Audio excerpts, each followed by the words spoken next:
तो दोस्तों, मैं अभी शॉक में हूँ और शायद आप लोग भी होंगे, क्योंकि हम लोगों ने न्यूज़ सुनी कि सुहानी भटनागर हमारे बीच में नहीं रही। किस उम्र में? केवल 19 साल की आयु में? ये क्या उम्र है कि कोई हमें इस उम्र में छोड़ के चला जाए? और ऐसी बीमारी के बारे में जिसके बारे में हम लोग जानते भी नहीं, जिसका नाम भी हम लोगों ने नहीं सुना हो, डर्मेटोमायोसाइटिस। तो दोस्तों, जब ये नाम आज मैंने सुना तो मेरे को अपने एमबीबीएस के दिन याद आ गए। उन दिनों के बाद में इस बीमारी के बारे में मैंने पढ़ा भी नहीं, जाना भी नहीं। तो जब आज ये नाम दोबारा मेरे आंखों के सामने आया तो मुझे लगा कि इसके बारे में दोबारा पढ़ना चाहिए कि ये है क्या।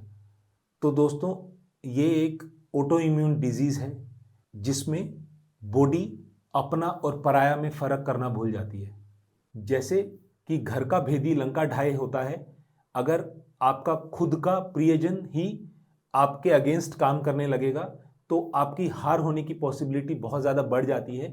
इसीलिए इस बीमारी में भी हमें नुकसान होने की या लाइफ के लॉस होने की पॉसिबिलिटी बढ़ जाती है, और किसी किसी केस में ये कैंसर से भी ज़्यादा रिस्की हो जाता है, क्योंकि बहुत सारे कैंसर में भी हमें सालों मिल जाते हैं अपनी लाइफ को प्लान करने के लिए, बट इस बीमारी में कभी कभी हमें कुछ महीने भी नहीं मिल पाते हैं।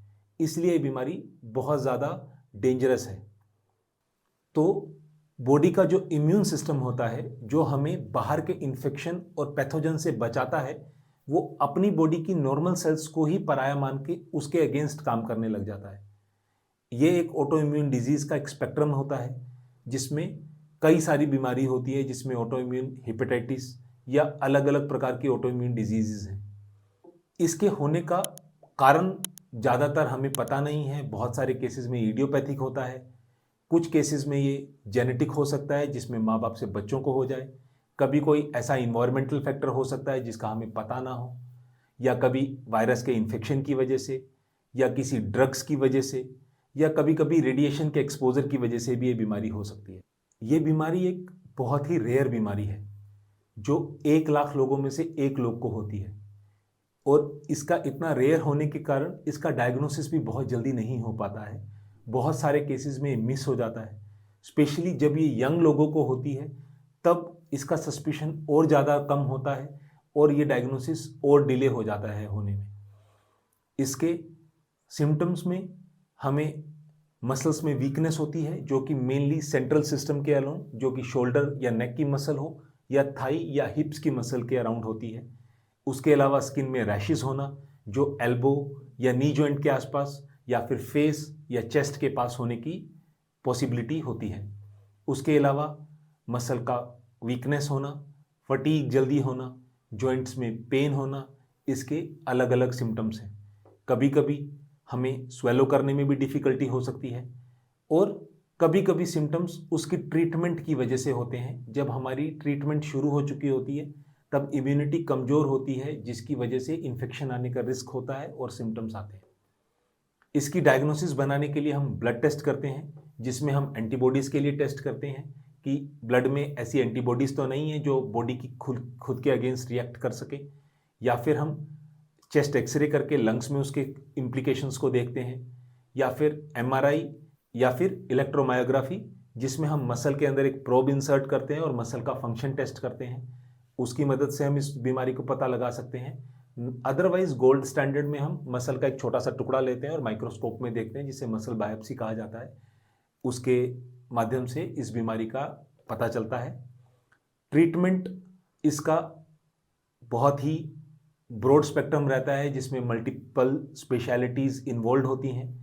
इसमें हम बॉडी की इम्यूनिटी को कम करने के एजेंट्स देते हैं, जैसे कि स्टीरॉयड या स्टीरॉयड स्पेयरिंग एजेंट देते हैं। इसका ट्रीटमेंट का रिस्पॉन्स आने में महीनों और कभी कभी सालों भी लग सकते हैं।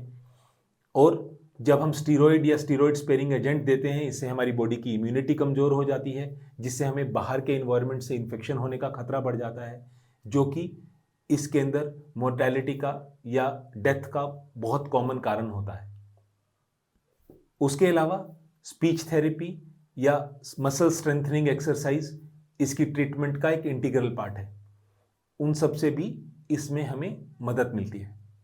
तो दोस्तों, आज ये वीडियो मेरा बनाने का मकसद ये था, जब आप इस बीमारी के बारे में सर्च करें तो आपको एक लेजिटिमेट और ऑथेंटिक इन्फॉर्मेशन मिले। और बीइंग अ यंगस्टर, आप लोग जो इतना स्ट्रेसफुल इन्वायरमेंट में अपना लाइफ स्पेंड करते हैं, तो हमारी हेल्थ जो बैक स्टेज ले लेती है, उसकी वजह से हमारी हेल्थ की प्रायोरिटी बहुत नीचे चली जाती है, जो कि एक ठीक बात नहीं है। I would urge you to make health as your priority.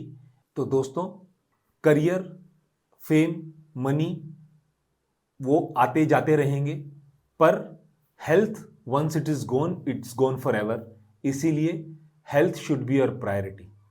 अगर आपको भी ऐसे कोई सिम्टम्स महसूस होते हैं या आप किसी को जानते हैं जिनको ऐसे सिम्टम्स महसूस हो रहे हैं, तो इसके लिए राइट पर्सन है र्यूमेटोलॉजिस्ट या इम्यून थेरेपी स्पेशलिस्ट। तो आप please do consult with the specialist doctor. So दोस्तों, I would urge you to share this video so that it might reach to one needy person, जिसकी लाइफ में ये एक difference create कर पाए। और इस वीडियो के माध्यम से I would urge you to pledge with me, let's make our health a priority.